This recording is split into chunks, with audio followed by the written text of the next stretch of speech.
And there it is. That was the end of the game. This is my initial reaction, as I will not be able to do an actual edited one, but maybe the one that comes from the heart is a better assessment anyway. So the Mariners just went down 1-0 to the Houston Astros. Garcia the winner. Murphy was considered the loser. Houston had 11 hits. Mariners had 7. Mariners left 10 men on base. Houston left 14, but those 10 men that the Mariners left, it was crushing because there were several opportunities the Mariners have had, especially in the inning before the 18th inning. There was a wild pitch. Oh, no, Santana had a single, went to second base, stole second base on a wild pitch. Taylor Trammell took over, but the Mariners just could not even score a run out of it, not even put it in play. And because of that gave Jeremy Pena a chance to win it for the Mariners, who has low-keyed killed them as much as Alvarez did. It was a home run in the top of the 18th inning, which pretty much just sucked the air out. But the Mariner fans did not quit. They were still there, and throughout this entire game, they were unbelievable. As unbelievable as George Kirby's pitching. He took himself to 7 innings starting, had 5 strikeouts, and the bullpen, for the most part, they were lights out as much as Houston was. Munoz had 3 strikeouts, Brash had 3 strikeouts, Sewald 4 strikeouts, Swanson a strikeout, Festa 2 strikeouts, Murphy had a strikeout, and he held up as much as he could. But I was saying it, like, you can't not score forever, because at some point, Houston's just going to crack on that door. Like, it just wasn't going to last. And because of that, Jeremy Pena hit the home run.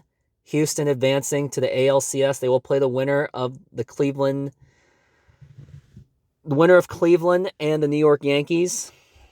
But the season is over. But I will say this. What an unbelievable season it was for the Mariners.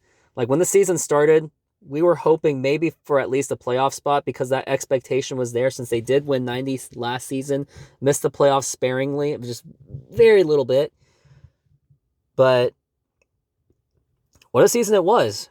Suarez was a great acquisition. Jesse Winker at least fired up the team through that fight against the Angels.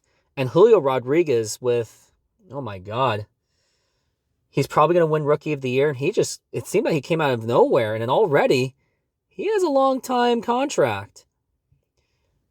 So it was a fantastic season for the Mariners. Like, at least they didn't go down in vain. And all those losses that the Mariners had against Houston at least had to fight for it. So at least they did not go down in vain. They fought with a lot of heart. A lot of great things happened for the Mariners this season. They finally made the playoffs for the first time since 2001. And hopefully they can capitalize going into next season. And I will say this, Jerry Dipoto, you better make some moves. Like, look at that free agent market, see what fits, see what works, see who you can keep for this team. Because I think we do have some free agents coming up for this season for the Mariners. Mitch Haniger is up on his last deal, or his last on his contract. So we're going to have to see what they do in the offseason. But I will say this, please actually add on to this team. Do not stay content and say, oh, well, 2022 was a great season. That's a lot to dwell on. But I will say, because last time Mariners had a great run like this. This was like 1995. No, okay, they had playoffs back then.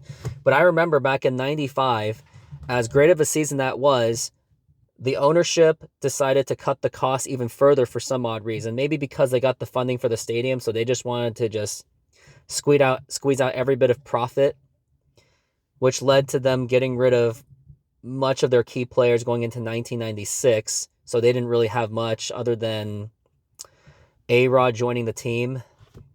But they didn't really add anyone other than like Paul Sorrento, which honestly was a downgraded Tino Martinez. Now, I will probably have content on that later in the offseason. But hopefully the Mariners make any kind of moves, because Aaron Judge is a free agent. Now, I'm not saying I don't think the Mariners will get him, but I think they should at least try to make a run for it. And plus, his agent isn't even Scott Boras. I mean, I don't know who the other agent is. I'll have to look it up. But hopefully hopefully the Mariners will make some serious moves. And here's some things I want to see. I want to see them just improve on the offense because the offense was pretty much just burned out. They just didn't have anyone that could come up in the clutch. The only clutch play they really had was Cal Raleigh, but he could only do so much. Julio didn't have the best. Suarez was their best hitter. But other than that, they have a lot of work to do because you can't really bank on Jared Kelenic having a breakout season next season, as he does have a lot of work to do to lower that strikeout, not hack at everything. Hopefully Tom Murphy's back, but who knows where he is at. But he'll certainly back up Cal Raleigh. And Adam Frazier kind of did play below his potential. So we'll have to see what kind of moves they make, other than the offense that needs to be added. But the bullpen, here's what I want. I want an established closer on the team. As good as the numbers say for the bullpen, I just don't think they had that bullpen pitcher that had that killer instinct. Like, as talented as they are, like Munoz, Brash, Swanson, Sewald, they need someone that can just close the door. Like maybe someone like Edwin Diaz, but he may ask for a lot because he had an unbelievable season for the Mets. Now, what does this mean next? Now, I'll probably have a separate video on this, on what I'm going to say, but for now, I have a video coming up this week. It's either going to be Monday or Wednesday. Wednesday's probably going to be more likely, as I am on that second draft. Just want to make it right. It will be related to this season, so I'll make a video on that. Maybe another video coming up, but I've got lots of content to cover for the Mariners in the offseason, even though baseball season's over, but I can keep you guys at least entertained with some kind of Mariners content as we go through the playoffs, as the Mariners are out. But other than that, I will say what a hell of a season it was for the Mariners. I would say they exceeded the expectations. I don't think any of us even thought of even competing in the division series, but they did with that win against Toronto. And hopefully they'll go into the offseason making some serious moves. And here's to 2023. And I look forward to it. And I look forward to making as much content as possible, even before the season starts. And this is it. I'm going to say it. Have a good night, everyone. Go Mariners.